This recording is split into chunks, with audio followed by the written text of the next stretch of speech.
Yes, exercise number 4.3 का question number 2, जिसमें कहा जा रहा है आपको निम्न प्रत्येक द्विघात समीकरण में k का ऐसा मान ज्ञात कीजिए कि उसके दो बराबर मूल हो।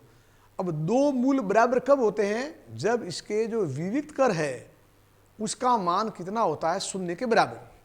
क्लियर? वापिस समझ लो, आपको क्या करना है, एक द्विघात समीकरण दे रखा है और द्विघात समीकरण में कुछ जो अक्षर राशि है उसको उन्होंने हाइड कर दिया है, उसकी जगह k लिखा है और k का मान निकालना। और k का मान कब निकालना है?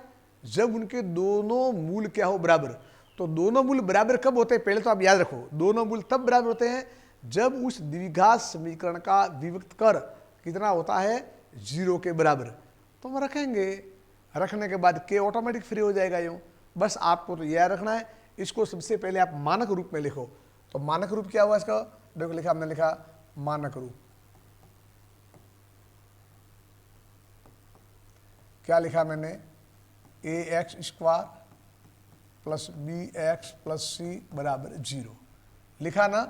अब बताओ मेरे को a कौन है? बताओ, बस ध्यान में रखना। a हमारा कितना है? 2, समझ रहे हो? b कौन है बच्चों? x का गुणांक तो k। c कौन है? तो अक्षर पद कितना है? 3। ये a का मान, ये b का मान, c का मान। आप आराम से देखते हो, ये हमारे a का मान, ये हमारे b का मान और ये हमारे क्या आया? c का मान आया। a, b और c के मान लिखे। अब आप क्या करो, आप निकालो इसका विविक्त कर निकाल दो। और विविक्त कर कौन सा निकालना है? दोनों मूल बराबर। तो लिखेंगे चूंकि उक्त द्विघात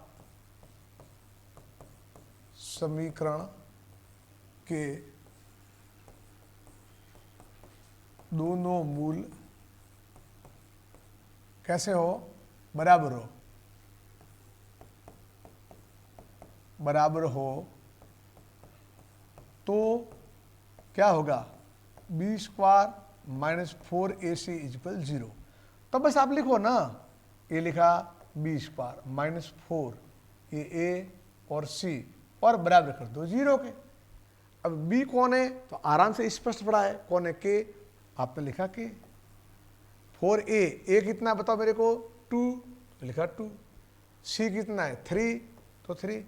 अब आप जरा यहां आ जाइए, k है ना, आपने लिखा k², लिख दिया k², सॉरी k² आया माइनस। अब यहां क्या है? 3 दूनी 6, 6 संग 24, ये आया 24 बराबर 0। देखो गलती ना आ जहां बराबर 0, वापस देख लो आप। यूँ a का मान 2, b², b कौन था? k माइनस 4ac, 4, ये a और 324, ठीक है। अब हमारे पास में क्या है बताओ? k² बराबर कितने हो गए? 24। आप या कर सकते हो या और k बराबर क्या हुआ? √24 और इसका √24 माने 4 × 6। और ये क्या है बताओ मेरे को? इसमें से हमारा कितना बोलो आया वर्गमूल? 2 ना, 2 √6 और ये हम लिख देंगे k का मान प्लस माइनस 2 √6 आंसर आया। देखो क्या ध्यान से देखो, देखना है, गलती तो नहीं की। b² माइनस 4ac 0 के बराबर होना चाहिए ना। b² माइनस 4ac 0, तो देखो b², b कितना माने? k का, kx है ना, ये k लिखा, k² माइनस 4ac, ये 4, a का मान 2, c का मान 3, 3 दूनी 6, 6 संग 24, तो k² बराबर 24, तो k बराबर √24, तो k बराबर 4 मल्टीप्लाई 6 और 4 का वर्गमूल आ जाएगा 2। और यहाँ पर लिख सकते हैं, क्या लिखेंगे? 2 प्लस माइनस √6। यह जो हमारा रहेगा वो हमारा आंसर रहेगा। मालूम पड़ा? ठीक है, चलिए।